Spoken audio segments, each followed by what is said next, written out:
കാര്യങ്ങൾ പറയുന്നുണ്ട്. ഇത് ഫുള്ളായിട്ട് കാണാൻ കുറച്ച് മടിയുണ്ടെന്നറിയാം, എന്നാലും ഒന്ന് ട്രൈ ചെയ്യാം.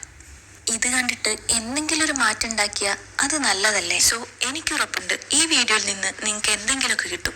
ഞാൻ എൻ്റെ ലൈഫിൽ മടി വരുമ്പോൾ ചെയ്തു നോക്കിയ കുറച്ച് കാര്യങ്ങളാണ് ഞാൻ നിങ്ങളോട് ഷെയർ ചെയ്യുന്നത്. സോ നിങ്ങൾ ആദ്യം ചെയ്യേണ്ടത് ഒരു ക്വിക്ക് ആക്ഷൻ എടുക്കുക എന്നുള്ളതാണ്. നിങ്ങൾക്ക് ഒരുപാട് വർക്ക് അന്ന് ചെയ്യാനുണ്ട്, ഒരുപാട് കാര്യങ്ങൾ നിങ്ങൾക്ക് അന്ന് ചെയ്യാനുണ്ടെങ്കിൽ അതിലെ ആദ്യത്തെ സ്റ്റെപ്പ് എടുക്കുക. അരമണിക്കൂർ ചെയ്യാനുള്ള കാര്യം ഞാനിതെങ്ങനെ ചെയ്യും, എനിക്ക് ചെയ്യണ്ടേ, മടിയാണ് എന്നൊക്കെ ചിന്തിക്കുന്നതിന് പകരം ഒരു 10 മിനിറ്റ് കൊണ്ട് ഞാനിത് ചെയ്തു തീർക്കും എന്നങ്ങ് ചിന്തിക്കുക. ഒരു എക്സാമ്പിൾ പറയുകയാണെങ്കിൽ, എനിക്കിന്ന് അരമണിക്കൂർ വർക്കൗട്ട് ചെയ്യണം. രാവിലെ തന്നെ നല്ല തണുപ്പും മടി പിടിച്ചിരിക്കുന്ന ഒരു ദിവസം. ഈ അരമണിക്കൂറിന് ഞാൻ ചെയ്യണ്ടേ എന്ന് ആലോചിക്കുന്നതിന് പകരം ഞാൻ അവിടെ ഒരു ക്വിക്ക് ആക്ഷൻ എടുക്കുകയാണ്. ഇന്ന് ഞാൻ അരമണിക്കൂർ ചെയ്യുന്നില്ല, ഒരു 10 മിനിറ്റ് കൊണ്ട് ഈ വർക്കൗട്ട് ഞാൻ കുറച്ച് ചെയ്ത് അവസാനിപ്പിക്കുകയാണ് എന്ന് പറഞ്ഞ് ഞാൻ അങ്ങ് സ്റ്റാർട്ട് ചെയ്യാണ്. ഒരു പക്ഷേ ആ സ്റ്റാർട്ടിംഗ് ആണ് നമുക്ക് എപ്പോഴും ഒരുപാട് സ്ട്രഗിൾ തരുന്നത്. അത് സ്റ്റാർട്ട് ചെയ്ത് കഴിഞ്ഞാൽ നമ്മൾ ആ ഫ്ലോയിൽ അങ്ങ് പോവാറുണ്ട്. സോ ആ സ്റ്റാർട്ടപ്പ് എടുക്കാൻ നമുക്ക് ഒരുപാട് മടിയാണ്.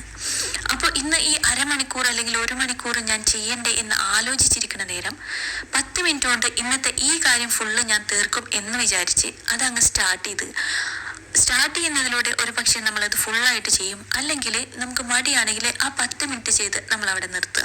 ദെൻ നിങ്ങളോട് പറയാനുള്ളത്, നിങ്ങൾക്ക് മടി വരുമ്പോൾ എന്താണ് മടിയുടെ റീസൺ എന്നുള്ളത് നിങ്ങളെ അറിയാൻ ശ്രമിക്കുക. നിങ്ങൾക്ക് മടി വരുന്നതിൻ്റെ റീസൺ നിങ്ങൾക്ക് അറിയാൻ ശ്രമിക്കുകയാണെങ്കിൽ നിങ്ങളുടെ ആ സൊല്യൂഷനിലേക്ക് നിങ്ങൾക്ക് എത്താൻ കഴിയും. നിങ്ങൾ മനസ്സിലാക്കിയിട്ടുണ്ടെങ്കിൽ നിങ്ങൾക്ക് നിങ്ങളെ തന്നെ കൺട്രോൾ ചെയ്യാനുള്ള ഒരു ഐഡിയ, ഒരു കഴിവ് നിങ്ങൾക്ക് ലഭിക്കുമെന്നുള്ളതാണ്. അതായത് നിങ്ങളൊരു കാര്യം ചെയ്യുമ്പോൾ അതിനെക്കുറിച്ച് ഒരുപാട് ഓവർ തിങ്കിങ് ചെയ്യുക. അത് തന്നെ നമ്മുടെ മടിയിലേക്കുള്ള വലിയൊരു റീസൺ ആണ്. ഈ ഒരു കാര്യം ചെയ്യുമ്പോൾ ഞാൻ തോൽക്കുമോ എന്നുള്ള ഭയം, ആ ഒരു ഭയം തന്നെ നിങ്ങൾക്ക് മടി വരാൻ ചാൻസസ് കൂടുതലാണ്. അതുപോലെ തന്നെ ഈ ഒരു കാര്യം ചെയ്യുമ്പോൾ മറ്റുള്ളവർ എന്നെക്കുറിച്ച് വിചാരിക്കും എന്നുള്ള തോട്ട്സ് നിങ്ങളുടെ മൈൻഡിലേക്ക് വന്നാൽ തീർച്ചയായും നിങ്ങൾക്ക് ആ ഒരു കാര്യം ചെയ്യാൻ മടി തന്നെ ഉണ്ടാകും. സോ ഇങ്ങനെ ഒരുപാട് റീസൺസ് നമുക്ക് മുന്നിലുണ്ടാകും. ഇതൊക്കെ നമുക്കൊന്ന് മനസ്സിലാക്കാൻ കഴിഞ്ഞാൽ നമുക്ക് പെട്ടെന്ന് തന്നെ അതിനെ ഓവർകം ചെയ്യാൻ കഴിയും. അതുപോലെ ഒരു കാര്യം നിങ്ങൾ മനസ്സിലാക്കിയിരിക്കുക, നമ്മൾ തന്നെയാണ് നമ്മുടെ യഥാർത്ഥ ശത്രു.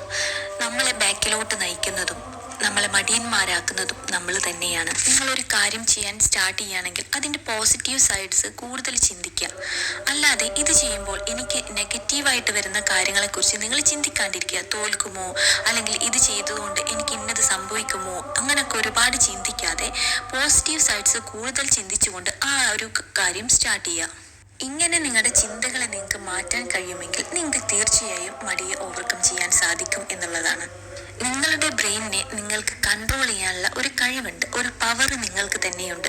നിങ്ങളിപ്പം ഒരു സെൽഫ് ടോക്ക് നടത്താറുണ്ട്. നമ്മൾ പല കാര്യങ്ങൾക്കും നമ്മൾ സെൽഫായിട്ട് ഉള്ളിലിങ്ങനെ സംസാരിക്കും. അതുപോലെ നിങ്ങൾക്ക് നാളെ ഒരു കാര്യം ചെയ്യാനുണ്ടെങ്കിൽ 5 മണിക്ക് നാളെ എനിക്ക് എണീക്കണം, എന്നിട്ട് പഠിക്കണം എന്നുണ്ടെങ്കിൽ ആ ഒരു കാര്യം റിപ്പീറ്റായിട്ട് തലേ ദിവസം തന്നെ നിങ്ങൾക്ക് നിങ്ങളോട് തന്നെ സംസാരിക്കുക. അതിനെക്കുറിച്ച് സെൽഫായിട്ട് ഒന്ന് ഉള്ളിൽ പറയാം. നാളെ എനിക്ക് 5 മണിക്ക് എണീക്കണം, 5 മണിക്ക് എണീറ്റ് എനിക്ക് ഇന്ന കാര്യങ്ങളൊക്കെ ചെയ്യണം, ഇന്നത് പഠിക്കണം എന്നുള്ളത് സെൽഫായിട്ട് നിങ്ങളോട് തന്നെ ഒന്ന് സംസാരിക്കുക, ഉള്ളിൽ പറയുക. ഇങ്ങനെ കോൺസ്റ്റൻ്റ് ആയിട്ട് നമ്മൾ പറഞ്ഞുകൊണ്ടേയിരിക്കുക. സോ റിപ്പീറ്റഡ്ലി ബ്രെയിൻ ഇത് കേൾക്കുമ്പോൾ ബ്രെയിൻ നമ്മളെ സപ്പോർട്ട് ചെയ്യും, നമ്മുടെ കൂടെ നിൽക്കും. അതായത് കോൺസ്റ്റൻ്റ് ആയിട്ട് നമ്മളൊരു കാര്യം നമ്മളോട് തന്നെ പറഞ്ഞുകൊണ്ടിരിക്കുകയാണ്, നമ്മുടെ ബ്രെയിനിനെ അതിങ്ങനെ ഓർമ്മിപ്പിച്ചുകൊണ്ടിരിക്കുകയാണ്. സ്വാഭാവികമായിട്ടും അത് നമ്മളെ ഇപ്പോൾ രാവിലെ 5 മണിക്ക് നമുക്ക് എണീറ്റ് പഠിക്കണം എന്നുണ്ടെങ്കിൽ ആ 5 മണിക്ക് എണീക്കണം എന്നുള്ളത് നമ്മൾ കോൺസ്റ്റൻ്റ് ആയിട്ട് പറഞ്ഞുകൊണ്ടേയിരിക്കുകയാണ്. നാച്ചുറലി നമ്മൾ ആ 5 മണിക്ക് എണീറ്റ് പോകും. അങ്ങനെയാണ് നമ്മളെ ആ ഒരു മടി നമ്മളെ ഓവർകം ചെയ്യാൻ സാധിക്കുന്നത്.